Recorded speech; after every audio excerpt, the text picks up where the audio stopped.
Welcome to the Oh So Spurs podcast. Tottenham have slayed the Danish giants Copenhagen 4-0. Take that. And we had much improved performances across the park.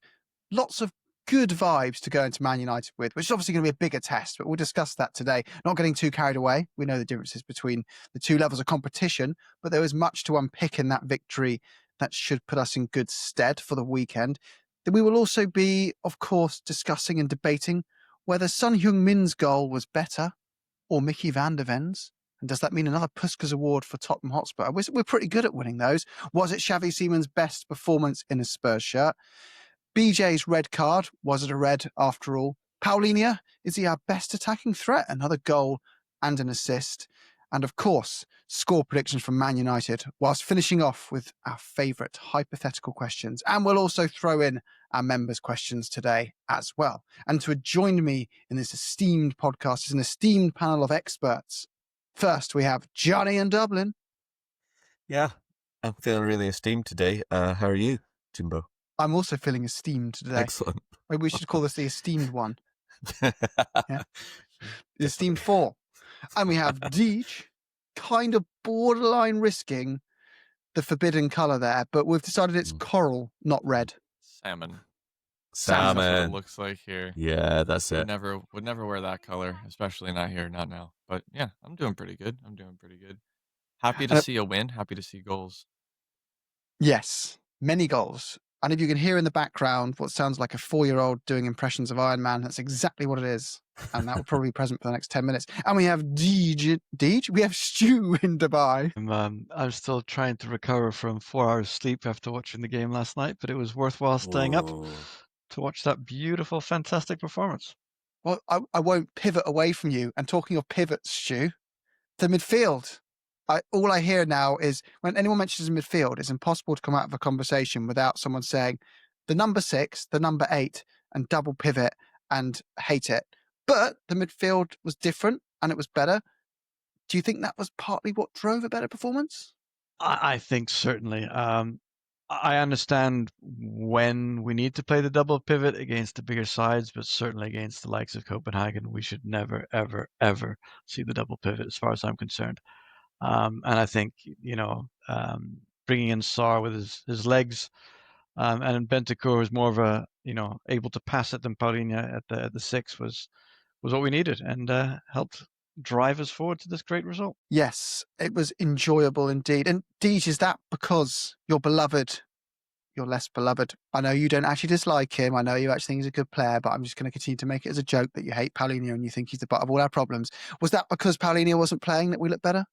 Well, I don't think you Well, can put it starting. down Sorry. one player, but I do think that it's hard to tell, and I'll need to go back and watch the Chelsea game, and probably the Wolves game is a better kind of the closest you can get. No offense to Wolves, but the closest you can get to Copenhagen in the Premier League, where we have like the double pivot, and I want to see like how much, because I noticed a lot of times Bentancur was like almost leading the press at times. Like there were times where Bentancur would get triggered to press the ball and he would chase the ball back essentially to the goalkeeper and create like a lot of pressure that way, where they would be forced to then hoof it long and we would win the second ball. So I'm interested, and I don't think I saw that as much in previous games, especially not against on the game at the weekend that we're going to just completely avoid talking about, I'm pretty sure. But I don't think I saw that as much, and I'm wondering if that's like a tactical decision that we're making against teams that we don't believe can play through us specifically. If that's something that is only going to be like, is Bentancur specific? Because we also saw, I guess, Sarr doing that. And so because we had both of the players like being more forward in defense, I think they were also in better positions to like attack, if that makes sense. So yeah, I don't know. It could be tactics based, it could be player based. I'll need to go back and look a little more. Johnny, we did seem to carve through, we give our own midfield a lot of stick. We did seem to carve through theirs quite confidently, like a knife through hot butter. What did you make of it? What was driving that better performance? Do you think it was the change in tactics? Do you think it was just the attitude to, being at home against a side that you can be a bit more confident with? Was it lessons from the previous week? Was it all of it? I think first and foremost, the lads on the pitch knew that I wasn't up in my normal seat.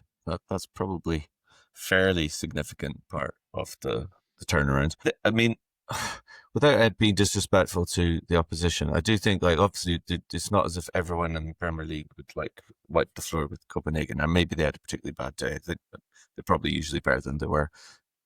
We benefited from the fact that they were chasing the game, and they were pretty. It was kind of like, again, not wanting to get shot by anyone, but sort of Ange vibes in a way that they're piling forward so much and to get back into the game.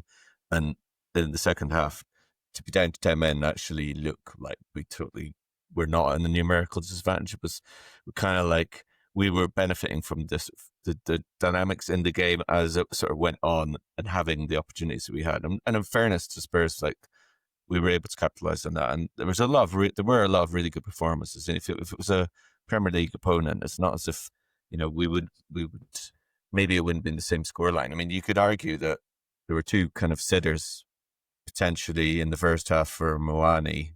Certainly the header he definitely should have buried, but I think the other one, which would have been an unbelievable goal, the sequence it build up for that was amazing. And then, of course, Richie missed a pen. So, like, I mean, it might have been 7-0. I know that sounds a bit nuts, but so it was a really good performance, and it was really enjoyable to watch. And it was just like, we've had so few games like that. But there was a lot of players, regardless of the opposition, that stepped up.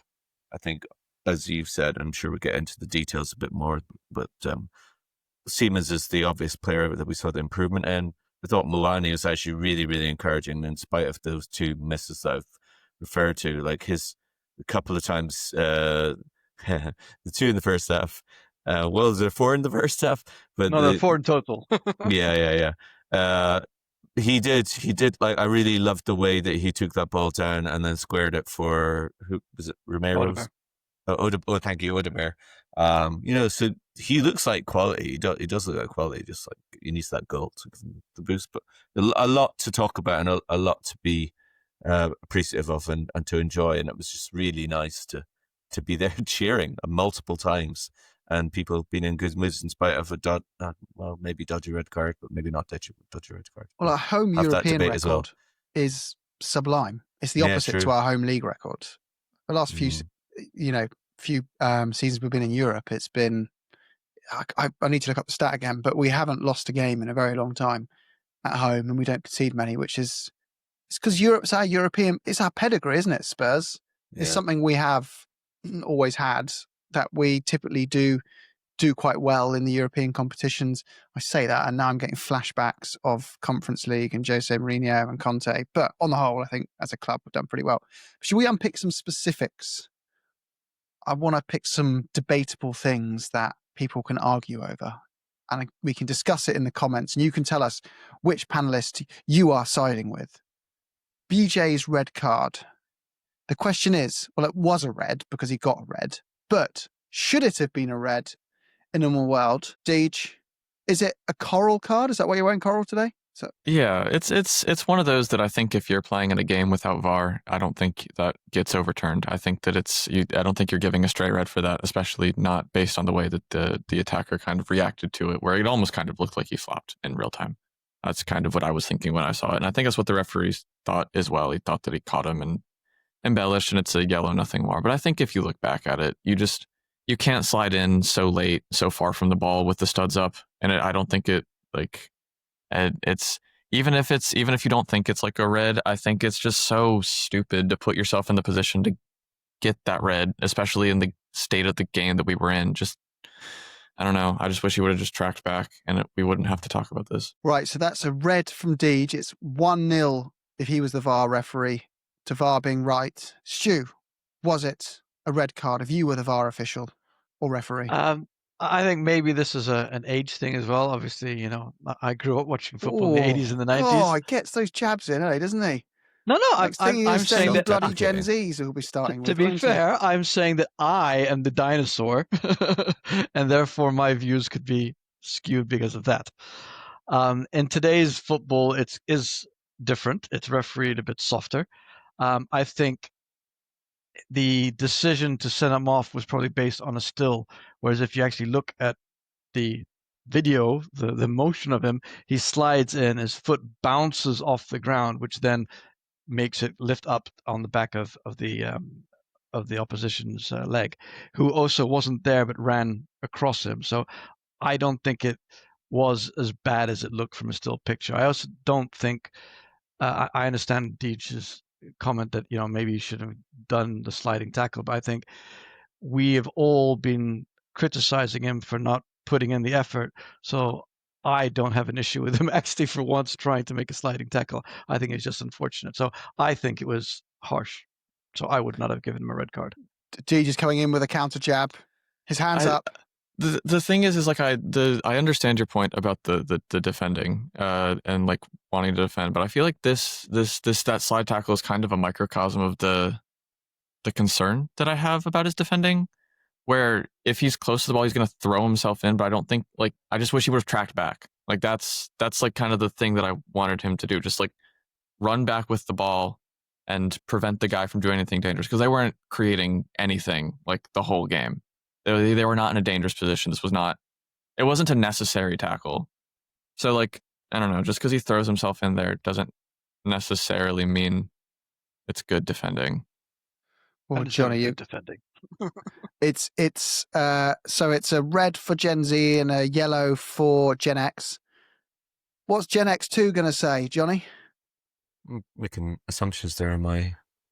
I went for the younger one of the two choices. Sorry, I'm not going to put you in the millennial bracket. The millennial Johnny, yeah. I'm the millennial. Okay. I don't even know what all these gens are, to be perfectly honest with you. That's how old I am. I only know because at work we had to do training on this, and I know a few of my team now listen to the pod. But I know, yeah.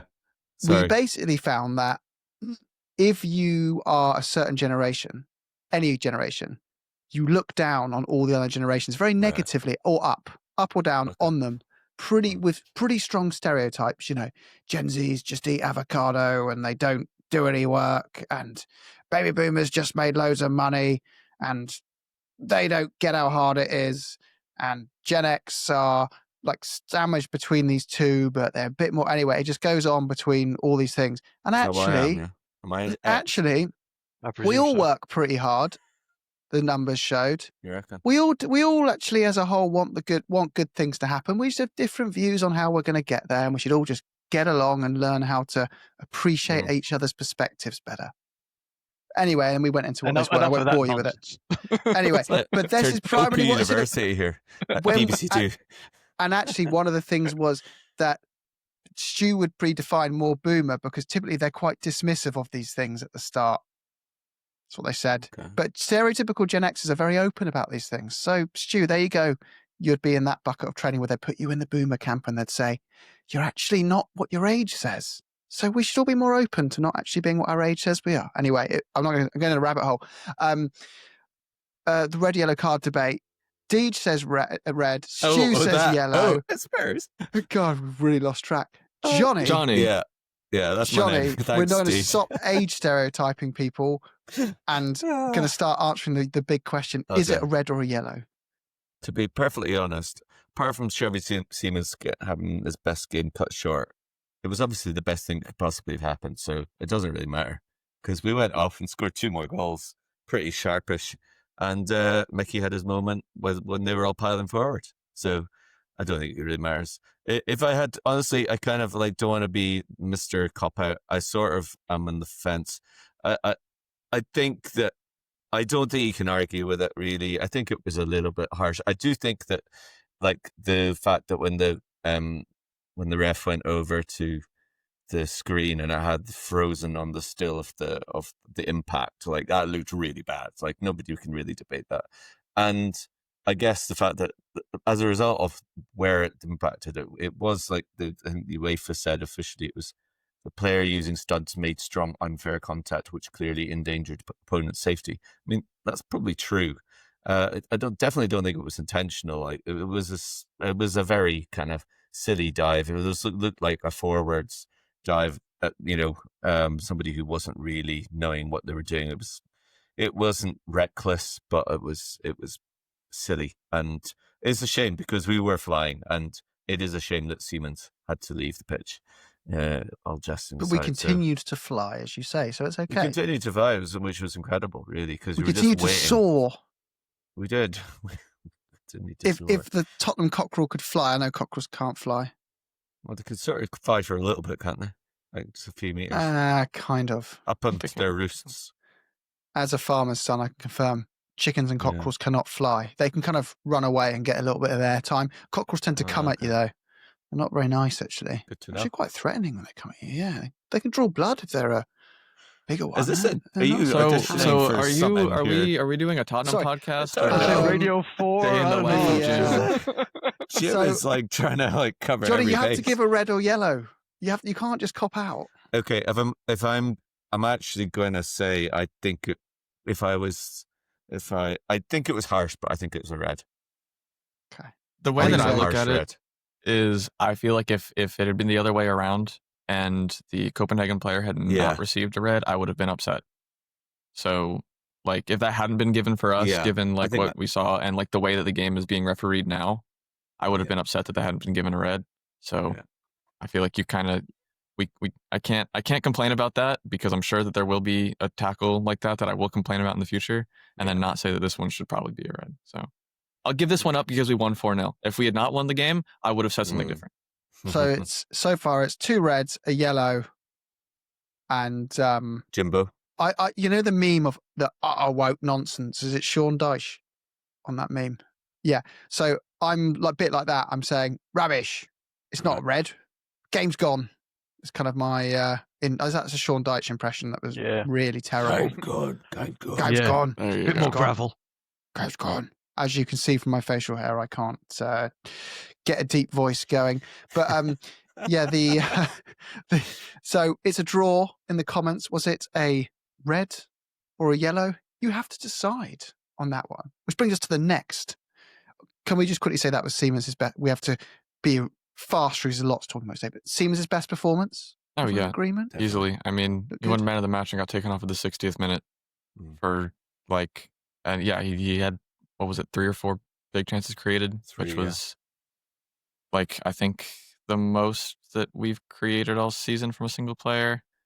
And yeah, I mean, the pass to Brennan for the first goal is why you sign a player like Xavi Simons, because he's going to make those passes, and we've talked ad nauseum about how we don't have a lot of players that can make those passes in the squad right now, and having someone who can do that, and having someone like Brenna Johnson to be able to run onto them is good for us. We talked when we signed Xavi Simons that a player like him could unlock parts of Brenna Johnson's play, and we literally saw the goal that we talked about.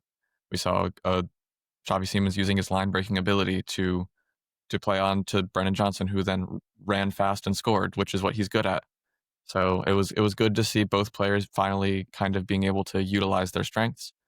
And yeah, hopefully this signifies an uptick in form for Simons, because it would be nice to see him kind of push back on the narrative that the media has kind of just decided that he's not good. I don't get the my big gripe is before I go to Stu, because Stu did take a big sigh there. He might just be hot. He might just be tired. And the audio thing probably cut it out, the software. But he's always had an issue with the expression Siemens does when things aren't going well. He calls it the crying face. But and now he gets compared to Tanguy and Ndombele. There is like, I'm sorry, No even if way. he doesn't, the only thing they've got in common is the price they cost. Yeah. Like, I haven't seen anything to imply that Siemens is, not training right or doesn't want to be on the pitch. Yeah. Anyway, Stu, were you sighing out of heat-related challenges, or were you frustrated at Siemens and thinking he's getting it's hot. too much I praise? I thought Simons had a good game. I thought Moani should have finished, if not both, at least one of the chances that Simons put on a plate for him in the first half. I thought Simons was brilliant. What I would like him to do actually is maybe shoot a bit more from outside the box, because he's scored a lot of goals from that in the past, and he seems to be, I think, maybe not willing to yet, and rather looking for the passing solution. But no, I thought Simons was brilliant, and as I said in the summer, he's going to need time to get used to it. to the speed of the Premier League and the rest of it. And we just have to be a little bit patient, and we will see the player that we bought. Very good. Right. I have Deej? one more thing to say about Siemens, and it's a trend that I'm kind of noticing, and I think it's an obvious like realization if you like go back and think about it. But I think Siemens, we talked about this. Siemens isn't the kind of guy who isn't the kind of 10 that's gonna carry the ball forward and like bring bring like 3 players on his back and then bring the ball into the final third by force essentially. He's the kind of player that's going to be able to do interplay very well. And we've seen that when he's played with another, like, more creative, more technically proficient player that he can play off of, whether that be Bergvall or whether that be Odegaard in this game, I think you can kind of start to see the best of like what Siemens can do. And I think that the reason he was able to play off of Odegaard so well is because we had a left-footed player who was able to hold the width on the left-hand side in Udogie so that Odegaard could come in and they could have those interplay, which created what I thought would have been the best goal of the match if Mwani had scored. Turns out it would have been the second best goal of the match anyway, so it didn't matter. But having that ability to let him go wide so we can have our two creative players kind of have more interplay in the middle of the pitch is exciting and shows how much Udogie means to this team. Even though Spence is obviously a great player, Udogie just, because he's left-footed, he just offers a whole nother like level to this team, I think. So you both have your hands up, Stu and Johnny, but Stu did go first. So That's okay. I'll go very quickly, Johnny. I was going to say the same thing, that I thought Simons with Odegaard works very, very well, and obviously Udogie being the left-footed left back is, the icing on the cake, so allows him to go around the outside. But the point I wanted to make was I heard Danny Kelly even remark on the Simons face. So I'm not alone in that. I mean, you just have to Google Siemens' face. If I pronounce that wrong, you get the really wrong image. Siemens' face, not Siemens' face. Anyway, Johnny. Seriously? Okay, some editing, perhaps. It stays. Yeah, that's really good. Reminds me of Captain Pugwash. One of the don't know if I'm not going to go there. Just yeah.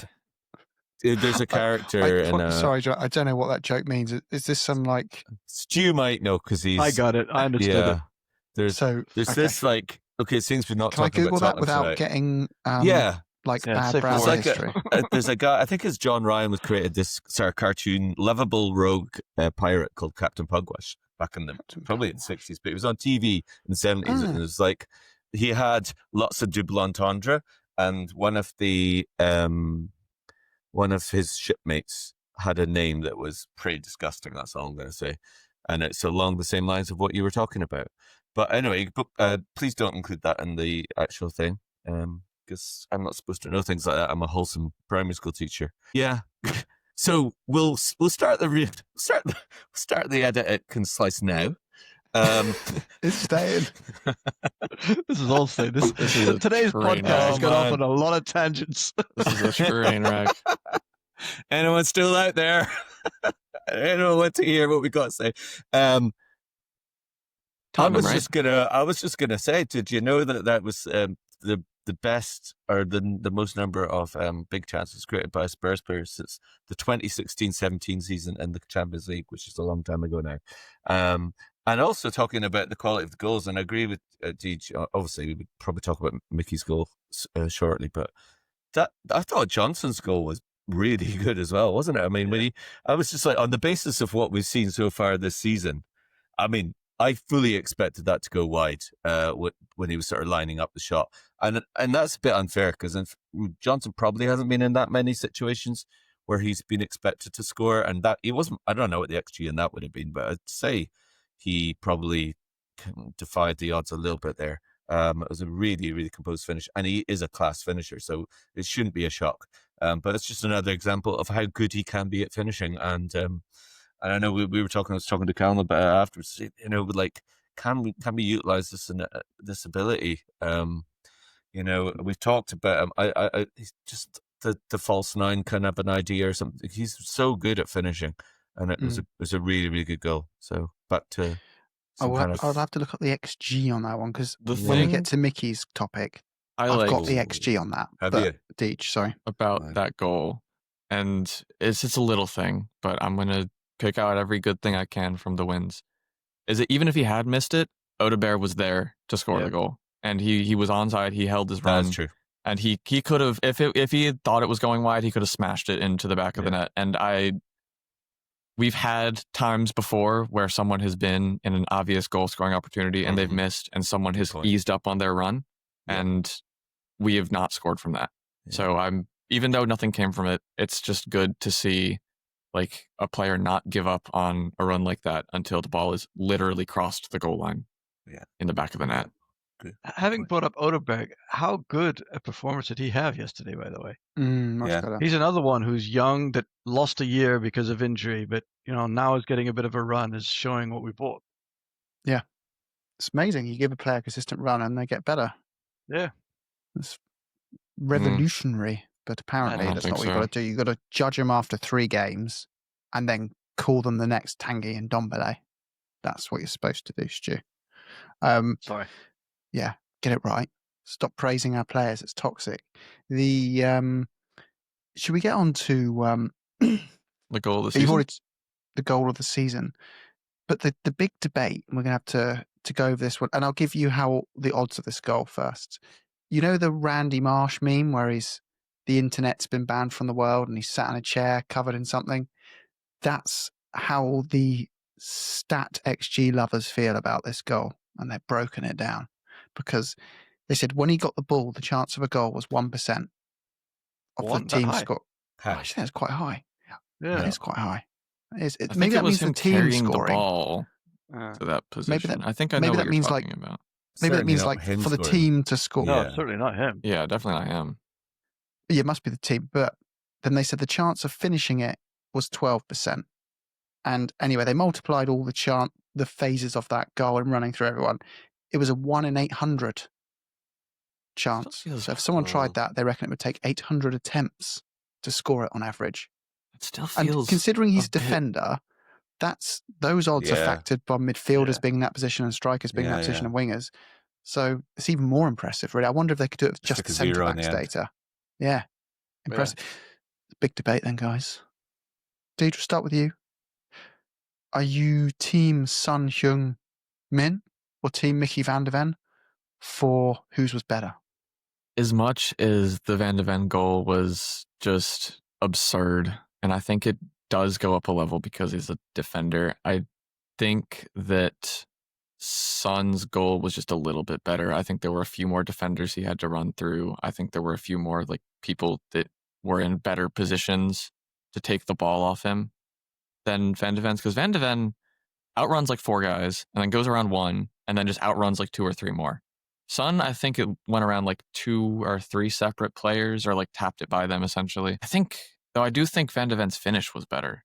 So I don't know. Now that I'm thinking about it, it's pretty close, but I think I still have to give it to Son's just because it won the Puskas and it's Son. So I'm a little bit biased. I was going to say, Stu.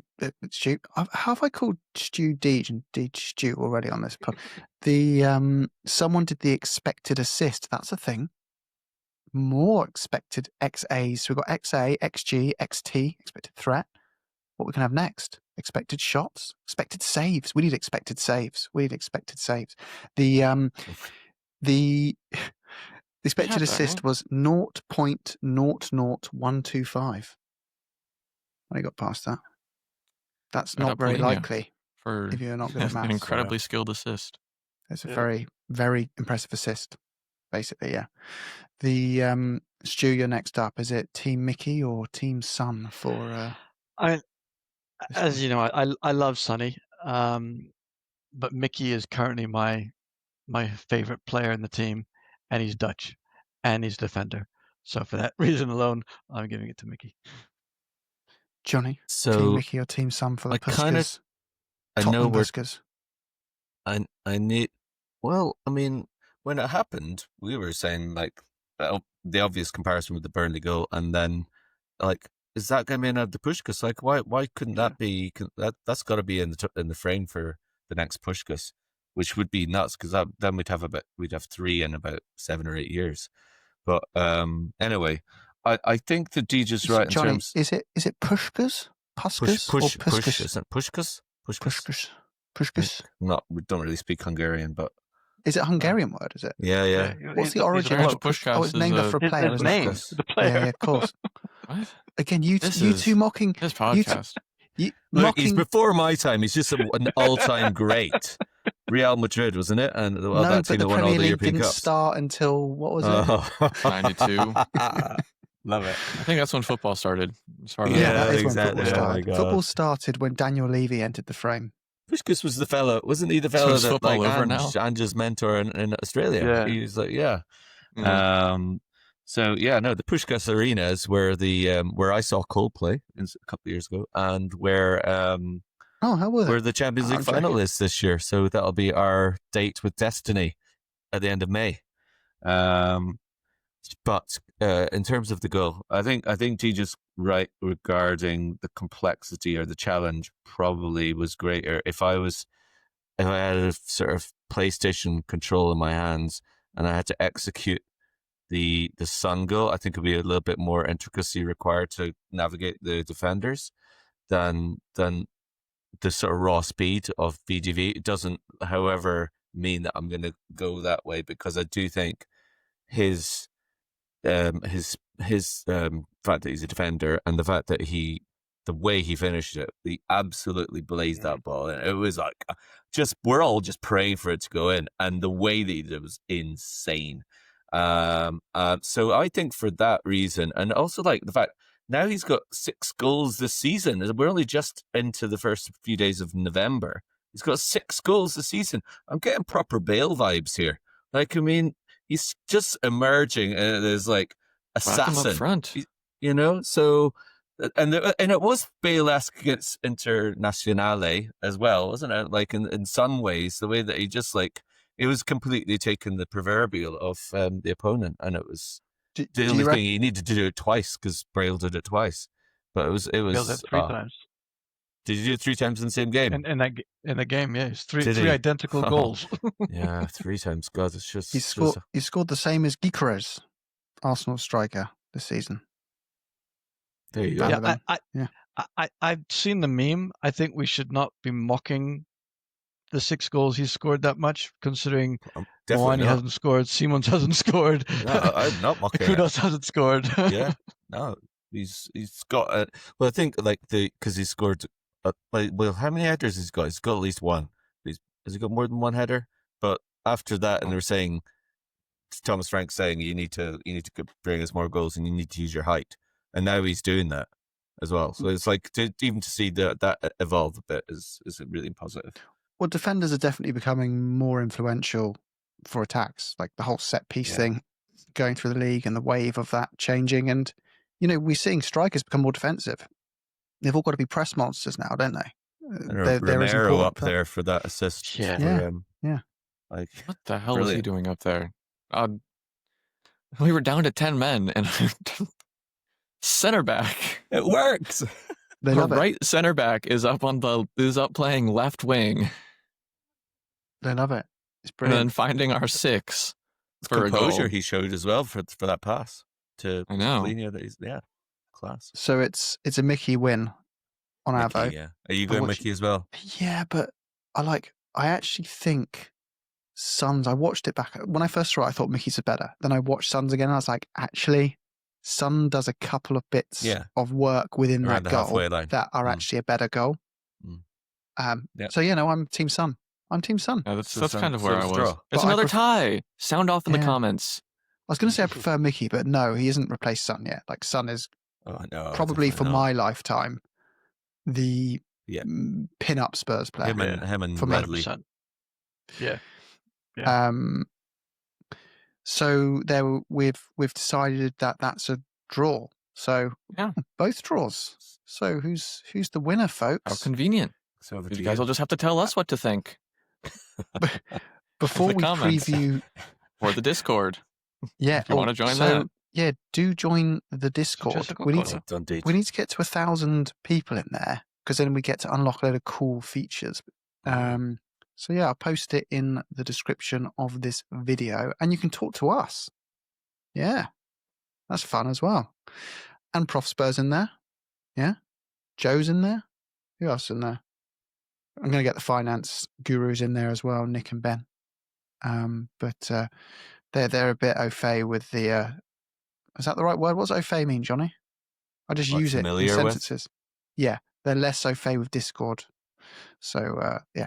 Anyway, going off tangent again. Before we get to the fun questions, I want to read out Sean's serious question, because we like to read out a member's question each episode. And if you were in the Discord and you're a member, which you can join on YouTube, by clicking join, you could have your question read out. So here it is. Hi guys. Hi Sean. I have a question for the pod to explore. Ever since I followed Spurs, they have been an attacking team, and I believe because that has been where their strength has led. Hoddle, Waddle, Defoe, Berbatov, Van der Vaart. But Toby, Jan and Walker and Rose at the back. So my point I want you guys to explore is, if our strength at the moment is our back four, is it not natural that we play more to that strength? That's why I think I disliked Jose and Conte so much, because they play that defensive style, but it was clearly not the strength. So is he saying, should the defense of our defenders is their attacking traits? And is that what Frank's harnessing? Is that what he's asking? Or did I misunderstand? I think he's saying that we play more defensive because our defenders are the Yeah. better players in our team. Yeah, I think so. Yeah, I guess so. You'd pick Romero and Van der Ven as our two best players, wouldn't you? Yeah, And probably. Vicario. I know people. Yeah. Pedro but come Porro on. too. Don't sleep on And Pedro. Porro. And Although like his Udogie and Spence are brilliant.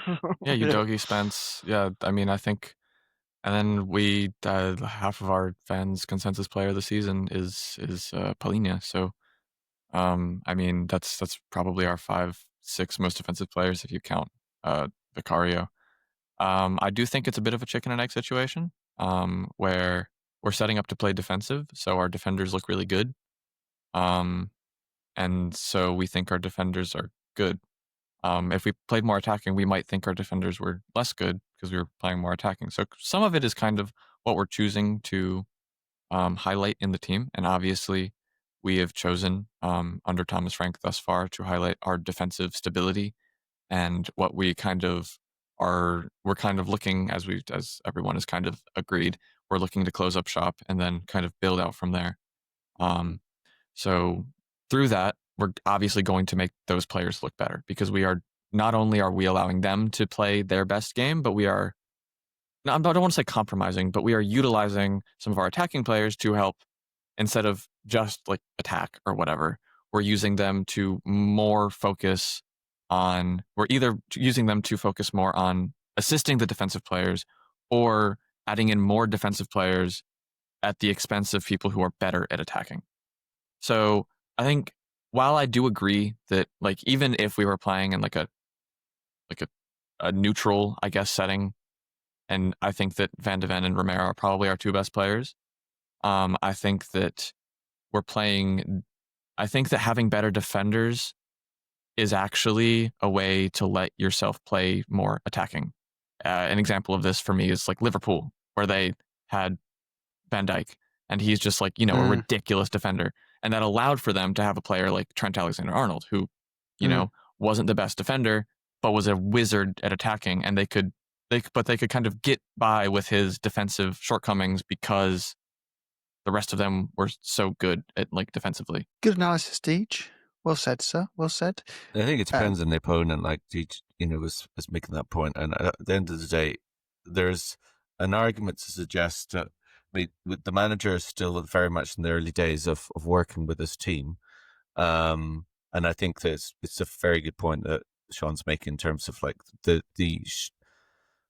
kind of weight in terms of the talent is, especially in terms of the fact that the defense is very much kind of established now in the team, and they've been there for a few years.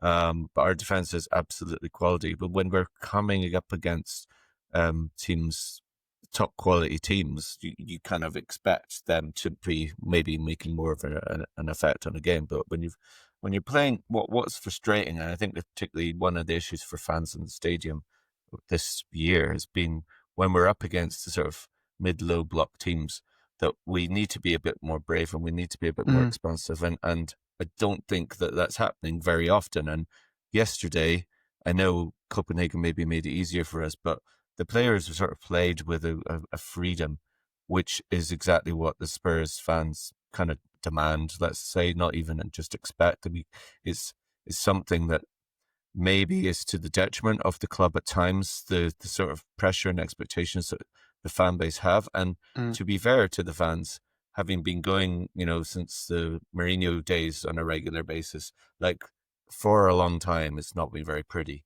And the fact now that we have another manager who's been quite pragmatic so far, and that's kind of his DNA, it looks like, that's where the issue is for me more than necessarily the fact that the guys in the defense are as good as they are, which is, you can't argue with that.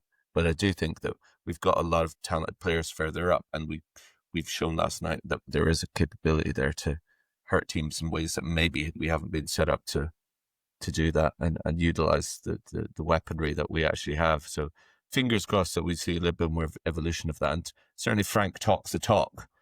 That's something he wants to expand and develop. So I think, that's what we want to see, because the Spurs fans aren't the most patient, perhaps, and maybe with some justice at times in the kind of football that we really expect, especially at home, I would say.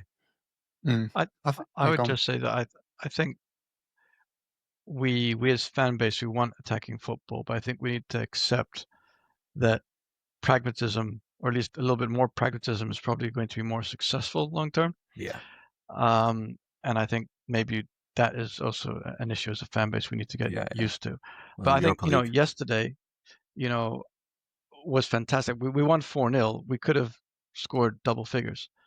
And yes, it was only Copenhagen, but I think, this does show that there is at least the foundation and the ability of the players. So maybe this is hopefully the beginning of being a little bit more expansive going forward. Yeah. As the likes of Odeberg, Simons, Moani, etc., come to get up to speed. Yeah. And it's Copenhagen. I started with Copenhagen, so apologies. Sorry. Wonderful. We need to. We often get told off for this in the comments. Someone always goes, "I tried to listen, but if you say you pronounce that player wrong one more time, I'm unsubscribing and never liking your videos again." So we need to have some lessons before, because it really upsets some people. You're the most cunning linguist out of the lot of us, Stu. It's the fact that Jim is with his Berryval as well. It's insane. I don't think that's right anymore. Apparently it was right, and now people changed it. Yeah. Oh, never mind. He changed. He changed it himself. Yeah, he switched back, didn't he? Yeah. Brilliant. He mugged me off. Jim. Mugged me off. Yeah.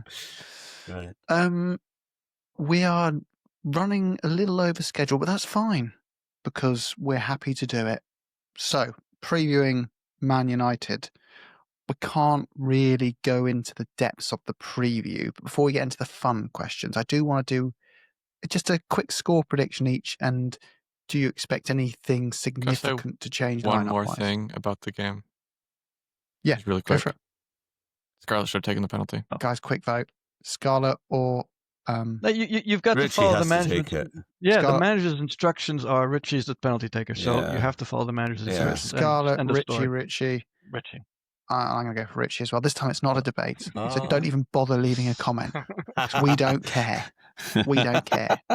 You're wrong. You're wrong. Man United preview. Feel bad for Dijon. That was pretty toxic. That was pretty mean. Pretty mean. You won't change my mind. Yeah.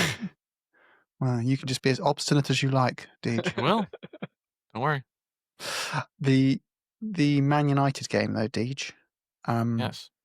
You going to stick with that midfield, or are you going to chuck Powell and Bents back together? And what's the score going to be?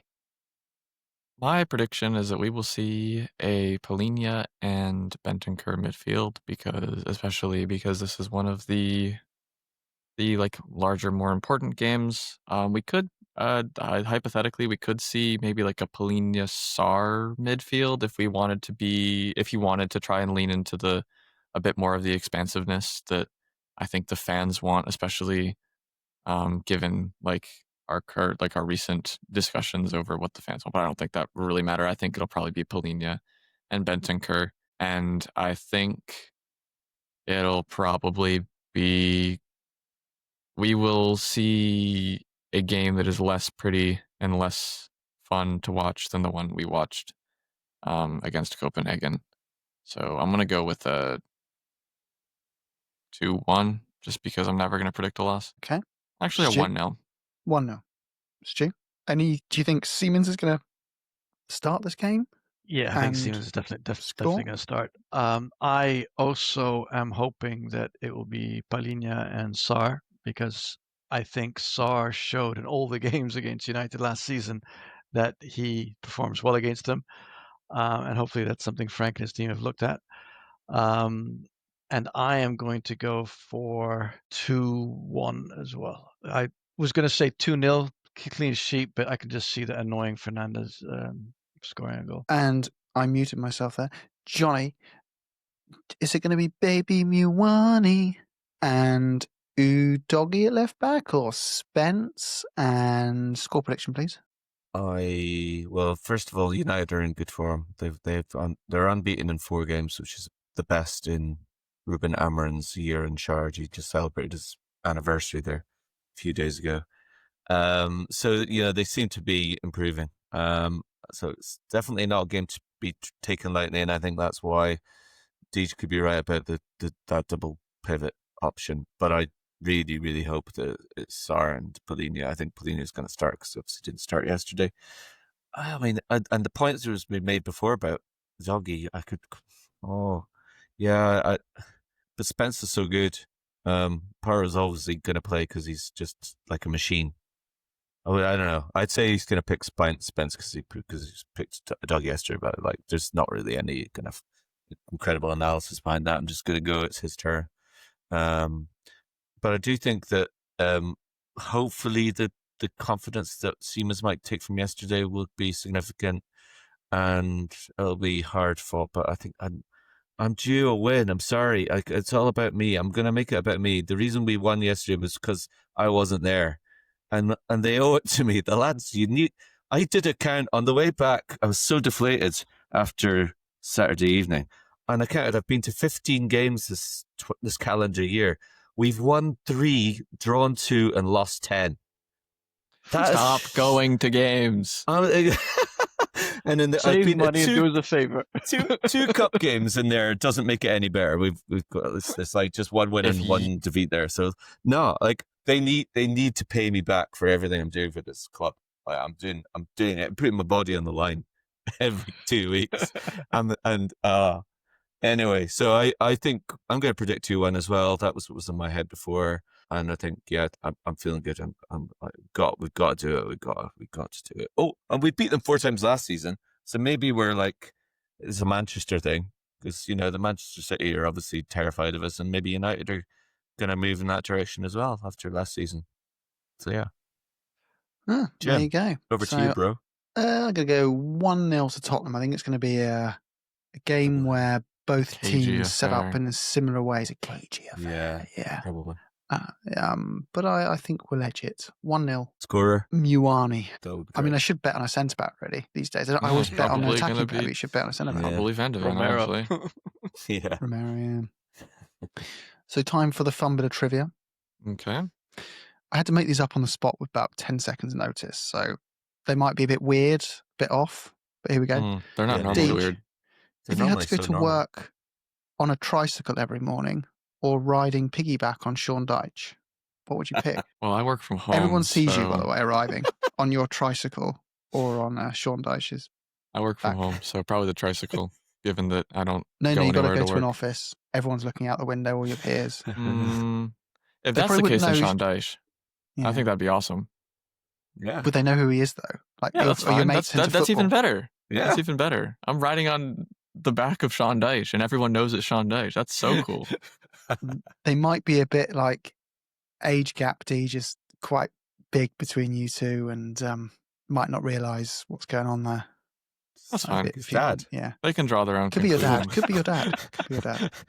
Jim, Granddad. wait a sec. Yeah. Actually, Deej could be Deitch Jr. That's what it could stand for. Yeah. It's true. It's There you true. go. Whoa. Yeah. Clever.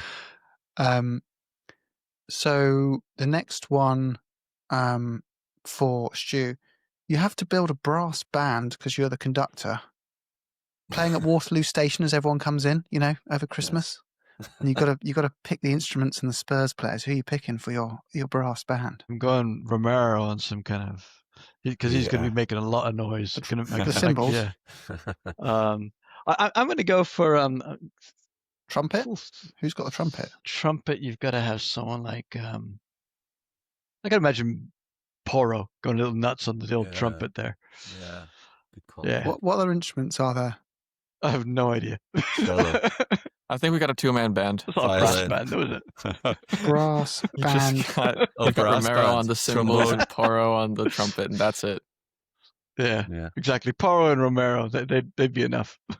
Here's the trombone and the cornet. Are these all the same? Do we put a French player on the French just because? Do we have? Yeah. Got it. Yeah. Yeah. Well, I like if it. you did bizarrely stick to the end of this one, You got went off on a few tangents. Could you leave us a review on the audio podcast? Maybe Oh, based maybe on don't. other Yeah. episodes. Not If it's your today. first time here, Maybe not it's- this one. if it's your first time here, it's normally a little less off-piste, but Slightly. yeah. Anyway, guys, up the Spurs. Okay, on your Funny Spurs. Spurs.